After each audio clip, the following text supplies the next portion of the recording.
दोस्तों, news time में आपका बहुत-बहुत स्वागत है। दोस्तों, पाकिस्तान में जश्न का माहौल है। आप कहोगे क्यों? भाई जश्न इसलिए कि उसकी लॉटरी लग गई है और ऐसी लॉटरी लगी कि जिसकी कोई कल्पना भी नहीं कर सकता। कुछ महीनों से बातचीत चल रही थी कि पाकिस्तान ने $20 बिलियन का लोन मांगा था वर्ल्ड बैंक से, $20 बिलियन का। कि और वर्ल्ड बैंक एग्री भी हो गया था ऑलमोस्ट कि मैं $20 बिलियन दूंगा 10 साल के लिए। तो पाकिस्तान में जो वर्ल्ड बैंक होता है वो स्पेसिफिक प्रोजेक्ट्स के लिए लोन देता है, फैक्ट्रियों के लिए या बाकी जो प्रोजेक्ट होते हैं एजुकेशन हेल्थ उसके लिए लोन देता है। अब कमाल की बात है, इस टाइम तो पाकिस्तान में पूरा जहान कुर्बान है साहब। ट्रम्प साहब कुर्बान है, इतनी प्रेम की पैमाना छलक छलक जा रहा है ट्रम्प का। तो रशिया भी कुर्बान। रशिया ने तो टेक्नोलॉजी और मिलिट्री टेक्नोलॉजी और कुछ और चीजों का, ऊर्जा का एक नया समझौता कर लिया 22,000 करोड़ का पाकिस्तान के साथ। चीन ने परसों $3.7 बिलियन का लोन दे दिया पाकिस्तान को। उससे लास्ट वीक में $1 बिलियन का लोन IMF से मिल गया। लेकिन लॉटरी तो अब लगी है साहब। $20 बिलियन मांगे थे, ट्रम्प साहब ने $40 बिलियन दे दिए पाकिस्तान को। 40 कहते $20 बिलियन पब्लिक सेक्टर के लिए और $20 बिलियन प्राइवेट सेक्टर के लिए। One of the biggest loan in the history of world bank Trump साहब ने अप्रूव कर दिया। कहता है 20 मांगते हो, अरे छोड़ो 40 देता हूं, 40 देता हूं। 20 मांगे थे, 40 दे दिए साहब। वर्ल्ड बैंक का मुखिया कौन? इंडियन बांगा साहब, सरदार जी कुछ नहीं बोल पाए साहब। ट्रम्प बोलेगा तो भाई साहब कौन वहां इनकार करेगा, और वही हुआ जी। मुझे लगता है कि तकरीबन पाकिस्तान की भैया लॉटरी निकल आई। अब $4 बिलियन उसको हर साल मिलेंगे, 10 साल तक वर्ल्ड बैंक से मिलेंगे, और चार चार चार करके $40 बिलियन उसको मिलेंगे। तभी मैंने कहा ना कि बोनांजा दुनिया का सबसे बड़ा बोनांजा है। जब ट्रम्प है कुर्बान तो भैया पाकिस्तान का तो बन गया जहान ना। और ट्रम्प साहब तो इस टाइम क्या, उनका पैमाना प्रेम का छलक रहा है पाकिस्तान के प्रति, पूरे वेस्ट का पैमाना छलक रहा है। अब पुतिन का प्रेम भी पाकिस्तान के प्रति जाग गया, चाइना का प्रेम वैसे ही था। अब मैं सोच रहा हूँ हमारे साथ कौन है यार। सारे तो पाकिस्तान प्रेम में डूबे पड़े हैं और सब पाकिस्तान को रेस्क्यू करना चाहते हैं, उसको बचाना चाहते हैं।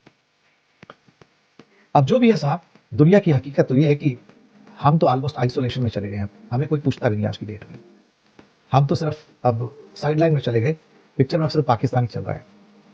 $20 बिलियन का लोन मांगे और अगला कहें कि क्या मांगता है 20 यार, 40 देता हूं तेरे को, और दे दिया। ये होते हैं ट्रम्प।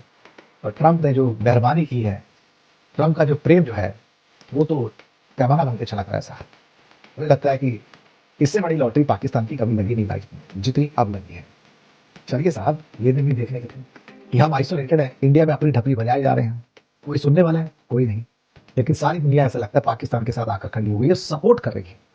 चाइना भी सपोर्ट कर रहा है, IMF सपोर्ट कर रहा है, वर्ल्ड बैंक ने तो लॉटरी निकाल के दे दी।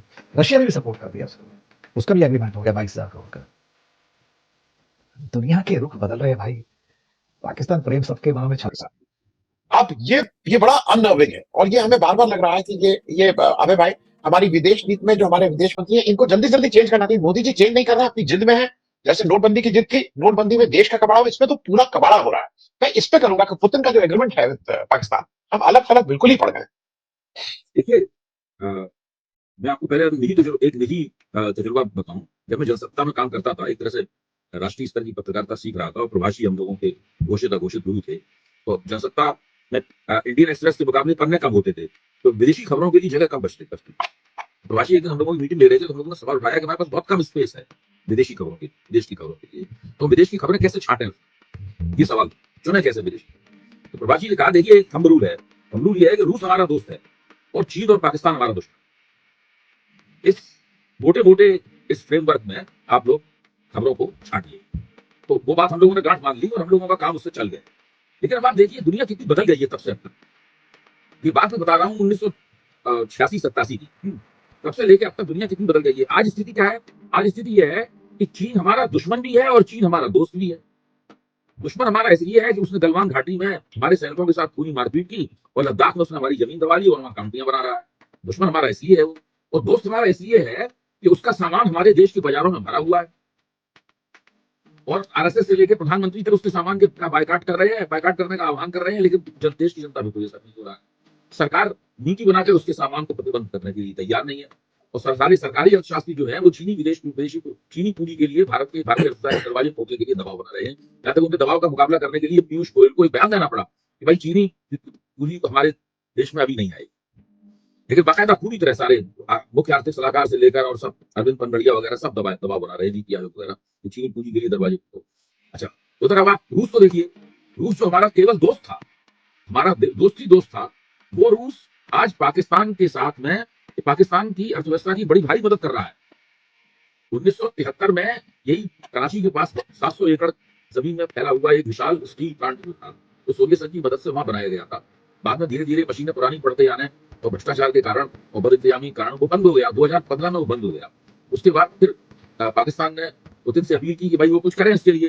तो अब स्थिति यह है कि अरबों डॉलर की लागत से और नई अपनी जो अत्याधुनिक इस्पात बनाने की मशीनरी है वो रूस वहां पे लगाएगा, और उससे पाकिस्तान को जानते कितना फायदा होगा। पाकिस्तान का जो स्टील इंपोर्ट का जो ऑर्डर था वो 30% कम हो जाएगा और 206 अरब डॉलर पाकिस्तान को विदेशी मुद्रा की बचत होगी। इसका अंदाजा लगाइए कि पाकिस्तान की इससे कितनी हेल्प होगी। और ये इतना बड़ा सौदा है कि ये सौदा कभी भी फौजी और टेक्नोलॉजिकल समझौतों के लिए रास्ता खोल दे, जो भारत को डर है।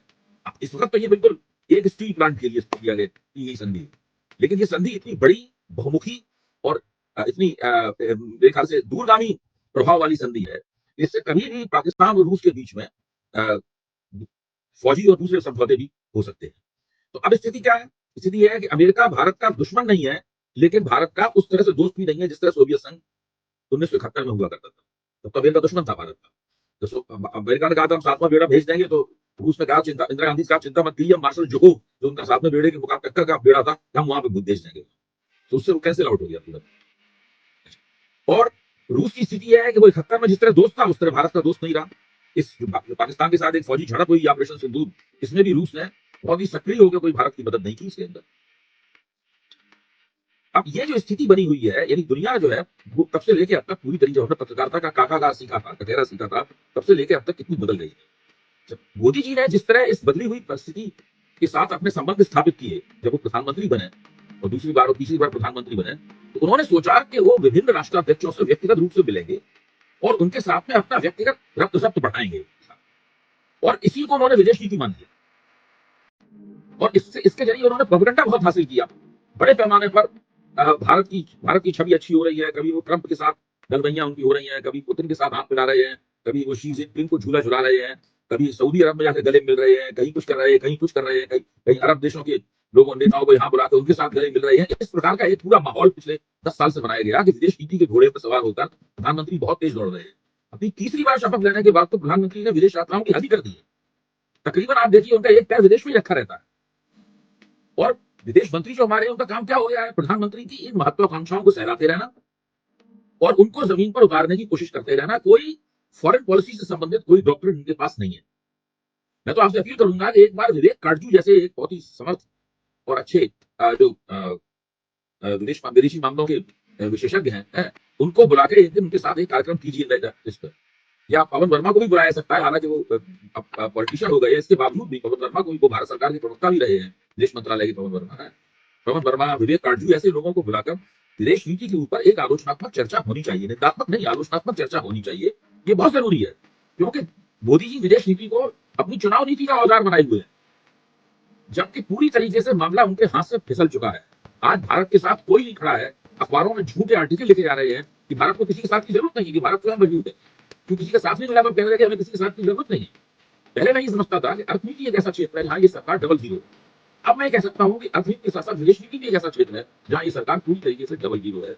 इसने पिछले 11 साल में कुछ नहीं हासिल किया, और 11 साल से पहले की जो उपलब्धियां थी, अटल बिहारी वाजपेयी के जमाने की उपलब्धियां थी, मनमोहन सिंह के जमाने की उपलब्धियां थी, उससे पहले इंदिरा गांधी के जमाने की उपलब्धियां थी, उन उपलब्धियों को भी इस सरकार ने पूरी तरीके से खत्म कर दिया। जी जी। अगर मैं एक और खराब खबर ये आ रही है कि राफेल वाला जो अपना मामला है फ्रांस वाला, उससे बहुत खराब खबरें आ रही हैं। और फ्रांस से हमने जो एक जो रिश्ता था कि और जाके जिस तरह से मतलब एक प्राइवेट प्लेयर को भी काम दिलवाया गया था, ये सब हुआ था, उसमें ना केवल फ्रांस बल्कि हमारे जो वायुसेना अध्यक्ष हैं, एयर चीफ मार्शल साहब सिंह साहब हैं, उन्होंने सीआईए की मीटिंग में जितना, इससे ज्यादा और कोई क्या कहेगा भाई, वो मिलिट्री लीडरशिप वाले हैं, इससे ज्यादा कि आप लोग डिलीवरी नहीं कर रहे हैं, पीएसयूज काम नहीं कर रही है। पीएसयूज के हेड कौन है? वो बैठे हुए थे वहां पे, वो रक्षा मंत्रालय के अंदर आता है, राजनाथ सिंह वहीं बैठे हुए हैं। राजनाथ सिंह अपना अलग कर रहे हैं कि पीओके तो चल के आ जाएगा, वो थाली में सच के आ जाएगा, वो अपनी अलग बेवकूफी की बातें कर रहे हैं। मैं इस पे जरा एक आपका टिप्पणी चाहूंगा, राफेल वाला क्या हुआ मामला? देखिए, जो air chief marshal AP Singh है, वो ऑपरेशन सिंदूर से पहले भी एक प्रेस कॉन्फ्रेंस में तमाम बातें कह चुके। तो हम लोगों ने, मुझे याद पड़ता है कि पब्लिक इंडिया के मंच पे भी इसके बारे में हम लोगों ने चर्चा की थी। अगर मेरी याददाश्त ठीक जी ठाक कर रही हो जी एक जी बार जी की थी। जी समझता क्या है कि भारत सरकार के, भारत की वायुसेना के पास 12 स्क्वाड्रन कम है, और ये एक बहुत बड़ी संख्या है। राफेल जो खरीदे गए थे उनकी संख्या केवल 36 थी। एक राफेल $288 मिलियन का है। आप अंदाज लगाइए कितना महंगा विमान है। अच्छा, ये इस महंगे विमान का प्रदर्शन जो पाकिस्तान के साथ झड़प हुई उसमें विवादास्पद हो गया है। मैं यहाँ पे नहीं जा रहा हूँ कितने विमान गिराई, किसने गिराई, लेकिन वो दुनिया की नजरों में विवादास्पद हो गया है। इस चीज का जो राफेल बनाने वाली कंपनी दसो है, उसने बहुत बुरा माना है। उसने ये मानने की बजाय कि राफेल एक ओवर प्राइस, एक बहुत ज्यादा कीमत वाला महंगा विमान है, जो कि मौके पर वैसा प्रदर्शन नहीं कर पाया जैसे प्रदर्शन का वायदा किया गया था या उससे उम्मीद। तो उसने क्या किया है कि उसने भारत के ताले में गन पहनने की कोशिश की। उसने आरोप लगाया है कि भारतीय वायुसेना ने पायलटों को ठीक से प्रशिक्षण नहीं दिया और राफेल विमानों की ठीक से देखरेख नहीं की। दोस्तों ने कहा कि हम अपना ऑडिटर भेजेंगे, वहां जब चेक करेगा ऑडिटर जाके कि आपने पायलटों को ठीक से सिखाया कि नहीं सिखाया है, और आपने मेंटेनेंस कैसा किया है हमारे विमान का। तो भारतीय वायुसेना ने उनकी इस बात का खंडन कर दिया है। तो अब राफेल के साथ में भारत की लगातार तू-तू मैं-मैं हो रही है। वायुसेना की, जो भारत रक्षा मंत्रालय की, लगातार तू-तू मैं-मैं जारी है।